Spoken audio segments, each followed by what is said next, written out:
அதிகரிச்சிருக்காங்க. அதாவது பழைய IBC section 304A பிரகாரம் நீங்க காஸ் ஆஃப் டெத் பண்ணிட்டீங்க, அதாவது ஆக்சிடென்ட் பண்ணிட்டு அவங்க காஸ் ஆஃப் டெத் அப்படின்னா அந்த இடத்துலயே இருந்து போலீஸ்க்கோ மேஜிஸ்ட்ரேட்க்கோ நீங்க ரிப்போர்ட் பண்ணாலும் சரி, இல்ல அந்த இடத்துல ஹிட் அண்ட் ரன், அதாவது நீங்க அந்த இடத்துல தப்பிச்சு போயிட்டீங்கனாலும் சரி, உங்களுக்கு 2 years punishment or fine or both அப்படின்னு ரூல் இருந்துச்சு.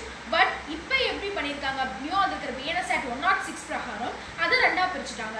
106(1) பிரகாரம் நீங்க ஆக்சிடென்ட் பண்ணிட்டீங்க காஸ் ஆஃப் டெத் அப்படின்னா அந்த இடத்துல இருந்து நீங்க போலீஸ்க்கோ மேஜிஸ்ட்ரேட்க்கோ ரிப்போர்ட் பண்ணிட்டீங்க அப்படின்னா உங்களுக்கு 5 years punishment or fine or both அப்படின்னு இருக்கு. அதே 106(2) பிரகாரம் நீங்க அந்த இடத்துல ஆக்சிடென்ட் பண்ணிட்டீங்க, அந்த இடத்துல நீங்க போலீஸ்க்கோ மேஜிஸ்ட்ரேட்க்கோ ரிப்போர்ட் பண்ணாம ஹிட் அண்ட் ரன், அதாவது தப்பிச்சு போயிட்டீங்க அப்படின்னா உங்களுக்கு 10 years punishment or fine or both அப்படின்னு சொல்லி லா கொண்டு வந்திருக்காங்க. ப்ளீஸ் ட்ராவல் பண்ணும்போது சேஃபாக இருங்க. Follow the law to change